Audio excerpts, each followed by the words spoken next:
Hi guys, Retro Tech Ralph here. Now, we haven't been anywhere near the Game Gear for quite a while now. Chrissy gave me this one last year. He bought an eBay lot or something. Loads in it. He says, do you want one of these? Fix up? Yeah, no problem. So I fixed it up, changed the caps, everything works fine, except for a little bit of a dodgy power supply. It might be, well, the power supply coupling at least anyway. It might be my sockets, it might not be. I'm not entirely certain. Because it doesn't go in, but it does power up and move to the side. So it might just be that that's the wrong size for this anyway, but it will work with it, and that's fine for me for the time being. It does need a screen upgrade.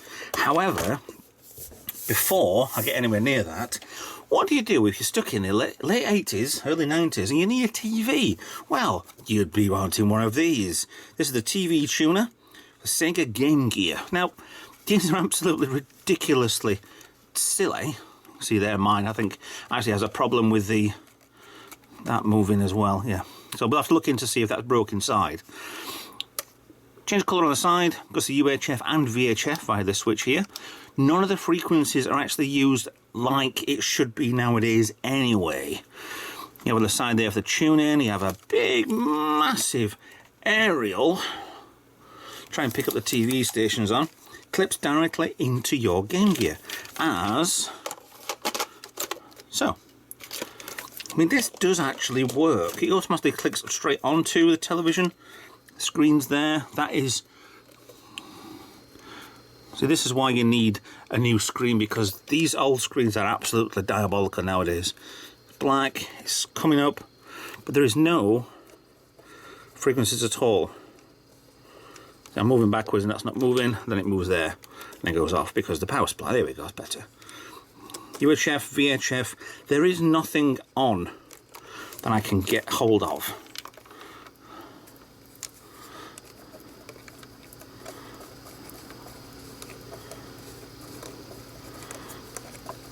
So there. It does work, works fine, but there is literally nothing much I can do because there is no frequencies. On the side there for colour, like I say, can't tune anything in. And I thought UHF would be, yeah, UHF's a TV, VHF wouldn't. There's the channels.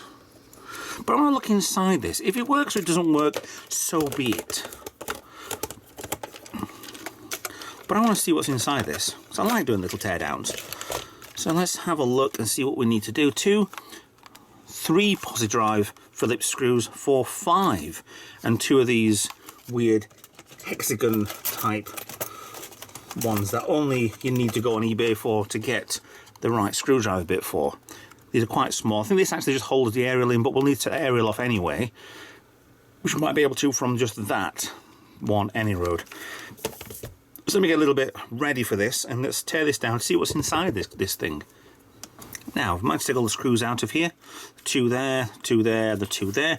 Take that one out of here instead of this off the aerial, then the whole aerial mounting just slides straight out. There's actually a little bit rounded threads on that one, so I'll be a little bit more careful, but it's fine. It clamps back onto the board that way anyway. So, let's have a look. Okay, I've got a piece of plastic there which came off, which wants to be up here. Alright, so you got the backing, got the silver on here. That's okay. There's one missing there. Oh, that's the blanking one. That would be something that would fit possibly onto there. So that just blanks that corner off. Maybe it had a microphone in it, maybe it had some other sort of, don't know, something in it. So where the aerial goes, we'll screw into there, and that touches onto there to give you the aerial part. Let's have a look. Standard cart. A little bit dusty in here, surprisingly. Let's piece of plastic off again. Put it in there just for safekeeping. There's absolutely no moving parts on this. Surprising there's actually dust waddling around in here. Let's have a look, see if I can get that one off. The small, tiny screwdriver. Nope, I need an even smaller one than that.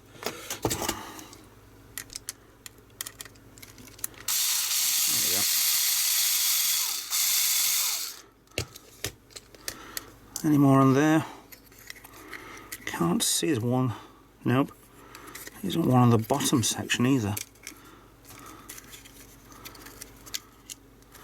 That's the plastic coming off there for the UHF VHF.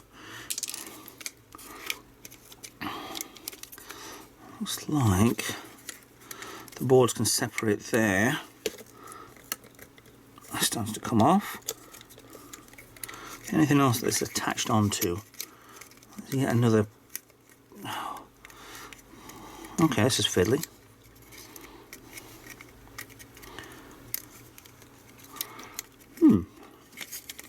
Something else attached on here, I can't see it. It's that side there with this screw for the colour. Just holding it back. This has come out at an angle.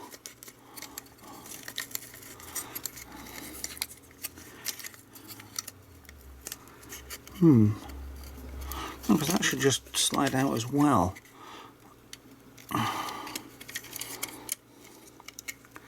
It's just a little potentiometer. Crystal there for timing. Chip. Try to be careful with this. Haha. So there's a rest of it. There's another, like, same size as a normal cartridge. A bit of cleaning in there will be done in a few moments. I have another screw, which is fine. So inside you've got two boards. A bit of crud on there, nothing major. Things set as they should be. Inside here. Yeah, and for no reason, I don't know why, that won't, that just, I can see the fault now. No tweezers. If you notice there's a pink line on there, which will move. It's broke off from inside here. So that part just slides up and down, that one's gluing in. And at the moment, it looks like that comes off. Oh, I was about to say that'd be easy, but to take this board off of this plastic will require every single one of these plastics to be broken off, and I'm not prepared to do that. So maybe I can get a little bit of super glue in there, dab it in, force in place, and done. To try and fix that. And that just slides back onto there. So on the top side of the board, in Japan, caps look fine. Don't seem to have domed, not been any problems so far with them. That looks like it's orange for a reason.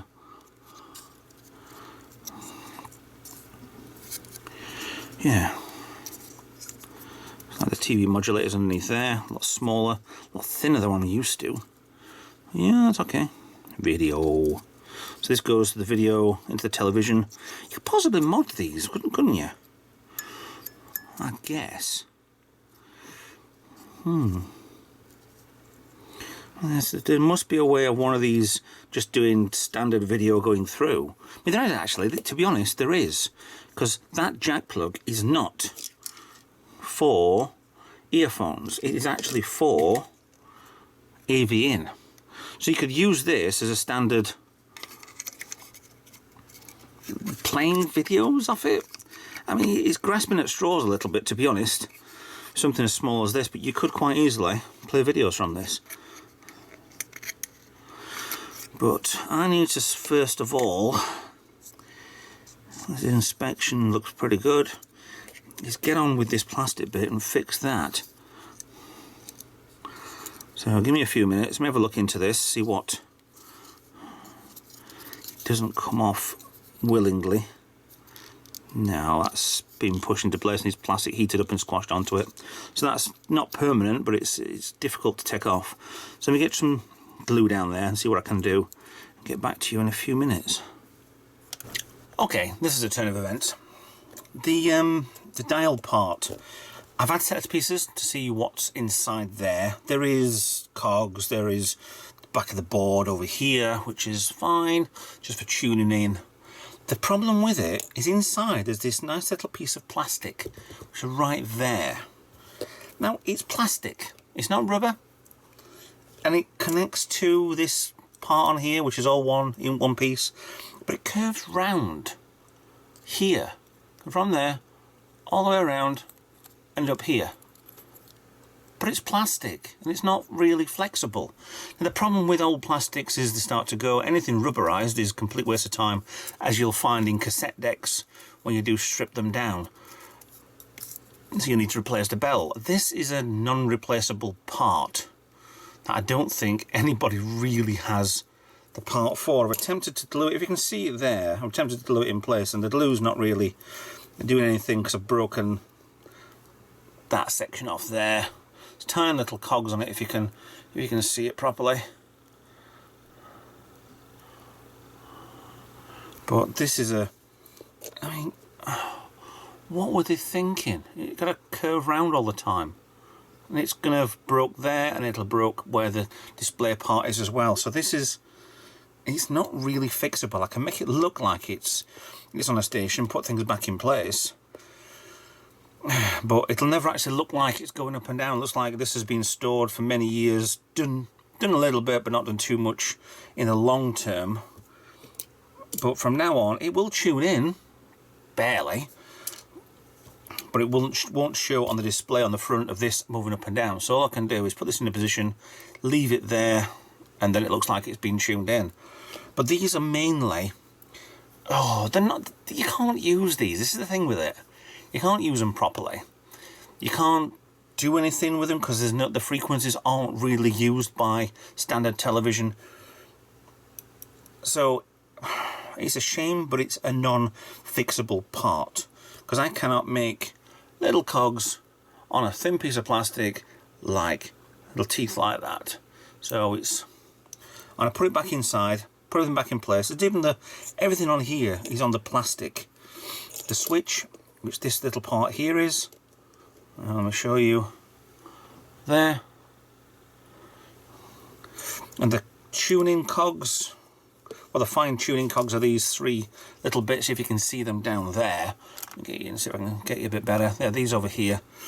So it's okay. We're gonna try and put back together again, just to see it back as it is. I mean, it will be a display piece. If this is in the Game Gear, be sat there, it'll look good. That's all I can do with it. Can't do anything else, but it'll just look good. So that's all I can do with this one at the time being. Okay, slight success. This went back together. I mean, it's gonna work. It definitely works. The trims on here are all out of shape, but it doesn't matter. I can still turn this and it will still move and it will still tune in, which is fine. It won't do anything more than that. So back together, I can reassemble. Like I said before, this is more of a, you can't do anything with these, which is a shame. So you can they're just aesthetic, that's all. It did look good, that's all you can do with these. Well, it's a shame, really, because I'd love to have one of these as a kid, watching television. But yeah, reassemble it back together again. I think, I'm not sure how that was held in place. It looks like was forced in. Was that, where is the holes? There. So those four held that in place and it slid down there. So I'm going to put that back onto there. Like so. So I've still got my display and everything looks fine. It does work, it is fine. But like I say, it will never work properly again, because there's no frequencies. So I end up justifying why this is not going to be a finished task. And I bet there's a billion of these out there that don't work properly anyway. I have to get that past there and into there. Right, so that needs to come off before I do that. So that needs to go in and then slides into place. So that goes in and on and in place. This goes on, down, and on all 8 of those while it's in situ there. No, I missed. There, there. And I have to try and put that for the colour back in place as well. Maybe a little bit of prizing, maybe a little bit of a angle. No. I need that side to go in first and then that way. So push across, pull back, get on. Oh, Ralph, you can do this. I know you can. There's not faith in you can do it. Oh, so that pops off anyway then. Luckily, I saw where that landed. So I can put this back into place. Landed on the bits. There. I was lucky. So that's in place, that will turn. I'm very lucky. So that part's in. I need to put a screw in place, do I not? I think it might be that one. And then put this on. It's a shame really, but this is just going to look good on the shelf anyway. So let me get on to doing that into there, find out where that screw went, because them two go, and that on the aerial. So that one I need to find out where it went. I think isn't on that because there's no holes, so it must be line up with this. Two on the outside, 1, 2, two on the top, 1, 2, 2 there. So it has to be this hole here that I made earlier. Yes, makes perfect sense, Ralph. Yeah, and doesn't seem to line up properly. Or have I bent that plastic out? Yeah, probably. Right, so you're watching me now just put a screw in place. I'm going to cut there because this is going to take me a while to faff around and put that one screw in that little hole. So you don't need to watch that. And I'll get this thing plugged in and done as soon as that is back into place. And the rest of the screws are in. Yeah, let's go for that. And just to prove to you, before I put the case back together, blanks on there, that screws in there. We've got his card section back on as well. So this is ready for getting the back. Or am I? No, I forgot. I pulled the colour bit back off again. So that goes in place and just clips back in. And turns around, there she goes. Perfect. Just see it all turning around. Well, you can't. Yeah, you probably can, maybe.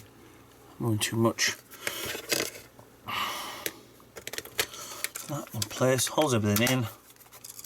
There's a slight rattle. I'm not worried about that at all. So we have 4 screws, top.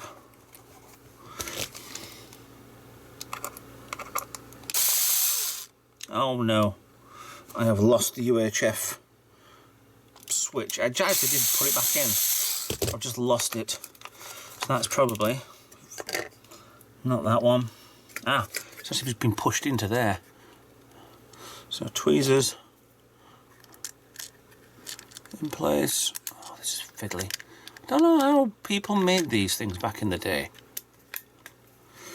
And a lot smaller hands than I did, obviously. So let me get screwed back together again and we're done and finished. Done and done. Just one little bit left to do. Put the aerial in place. Put the spring washer in, the big old screw in, and tighten her up.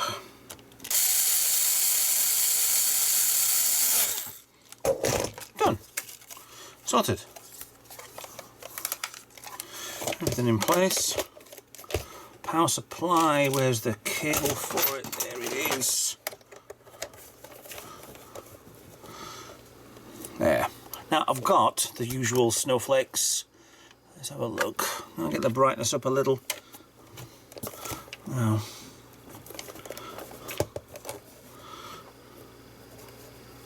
yeah, the brightness goes either too high or doesn't. But you can see there it's just showing standard snowflakes. Well, what you can see at least anyway, because these screens are absolutely shockingly bad. But you see the interference on there as well. So this is working fine. Absolutely spot on, working fine. To what it should be in 2020. So, yeah. But I do like the look of it. If you're at a stand with that, that looks really good. So, it's not a repair guide, it's not a how-to guide, it's just what's inside sort of guide. And to remove it, you must push that down and slide out. Simple as. And it just clicks into place. So you can't pull this off. Well, you probably would be able to with more strength, but it just clips in there. So, yeah. What's inside? A Game Gear TV tuner. That's what it is, and it works fine. Now I'm going to put my EverDrive card back in and start playing some proper games. So, thanks for watching. Please like and subscribe, follow me on social media, consider being a Patreon, and I will see you in a new video. Bye for now.